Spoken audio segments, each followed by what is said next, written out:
नमस्कार, news room 7 में आपका स्वागत है। मैं हूं आपके साथ अंकिता। चलिए रुक करते हैं खबरों की ओर। सुप्रीम कोर्ट के वकील प्रशांत भूषण ने बताया कि चुनावी बॉन्ड घोटाले की जांच के लिए सुप्रीम कोर्ट की निगरानी में एसआईटी की मांग को लेकर सुप्रीम कोर्ट में एक याचिका दायर की गई है। भोपाल में प्रशांत भूषण ने बताया कि चुनावी बॉन्ड घोटाले में अदालत की निगरानी में एसआईटी के गठन के लिए कॉमन कॉज और centre for public interest litigation द्वारा सुप्रीम कोर्ट में एक याचिका दायर की गई है।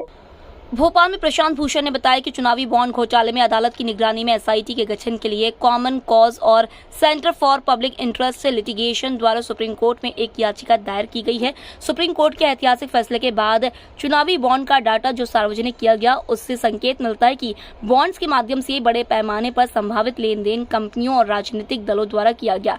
डेटा से पता चलता है कि जिन कंपनियों को बड़ी परियोजनाएं मिली, उन्होंने परियोजनाएं प्राप्त करने के करीब सत्तारूढ़ दलों को बॉन्ड के माध्यम से बड़ी रकम दान की। संभावित रिश्वत के अलावा डेटा यह सूचता है कि चुनावी बॉन्ड के माध्यम से दान देने वाली कंपनियों पर विनियामक निष्क्रियता और घाटे में चल रही और राजनीतिक दलों को धन दान करने वाली शेल कंपनियों के साथ संभावित मनी लॉन्ड्रिंग का खुलासा करता है। इसके अलावा डेटा संभावित जबरन वसूली के मामलों को उजागर करता है, जिसमें प्रवर्तन निदेशालय, सीबीआई और आईटी विभाग जैसी एजेंसियां शामिल हैं। चुनाव बॉन्ड घोटाला संभवतः देश का सबसे बड़ा भ्रष्टाचार घोटाला है, जिसकी एक स्वतंत्र संस्था द्वारा गहन जांच की आवश्यकता है। इसके जरिए से उसमें पूरा नजर आ रहा है कि किस तरह से एक बड़े स्केल पर घोटाला हुआ है। कंपनियों ने पैसे दिए इलेक्टोरल बॉन्ड से पॉलिटिकल पार्टीज को, जो रूलिंग पार्टीज हैं, और उनसे कॉन्ट्रैक्ट उन्हें मिले हैं के करीब पैसे बीजेपी को दिए हैं।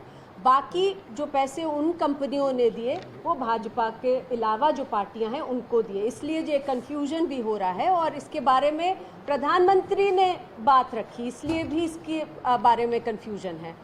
सीधी सी बात है, ईडी, सीबीआई और आईटी के ऊपर नियंत्रण केवल सेंट्रल गवर्नमेंट और ruling party at the centre का हो सकता है। तो सवाल जो पैसे कंपनियां दे रही हैं, जिनके ऊपर ये रेड चल रहे हैं, जो भाजपा को दे रही हैं, ये सवाल सीधा उठता है कि क्यों दे रही हैं ये कंपनियां भाजपा को पैसे। बाकी पार्टीज को पैसे दे रही हैं, उसमें क्विड प्रो को हो सकता है कोई कॉन्ट्रैक्ट लेना चाहते हो, उसके अंदर जांच जरूर होनी चाहिए। और याचिका में केवल ये नहीं है कि भारतीय जनता पार्टी को ही पैसे दिए गए, उसी की मांग है जांच की मांग है ऐसी तमाम केसेस में जहां पर पैसे किसी भी पॉलिटिकल पार्टी को दिए गए हों, चाहे वो टीएमसी हो, चाहे कांग्रेस हो, चाहे डीएमके हो, चाहे भारतीय जनता पार्टी हो, जहां पर भी लग रहा है कि करप्शन है, उसकी जांच मांगी गई। ये देखिए, पहली बात तो अंबानी का तो नाम आ गया है, क्योंकि एक कंपनी है क्विक सप्लाई चेन, जिसने 140 करोड़ के 140 नहीं ज़्यादा 500 करोड़ 500 करोड़ के बॉन्ड दिए हैं। वो तो रिलायंस की ही कंपनी है।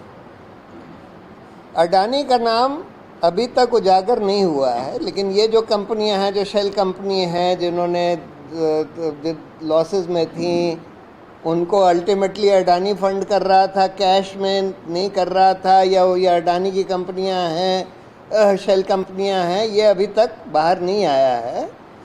लेकिन देखिए, कोई ज़रूरी नहीं है कि अडानी इलेक्टोरल बॉन्ड के ज़रिए पैसा दे। अडानी तो बैंकर है मोदी का, तो अडानी तो किसी भी तरह से पैसे दे सकता है। अडानी को तो इतना फ़ायदे कराए गए हैं, लाखों करोड़ के फ़ायदे सिर्फ और सिर्फ मोदी जी ने करवाए हैं अडानी को।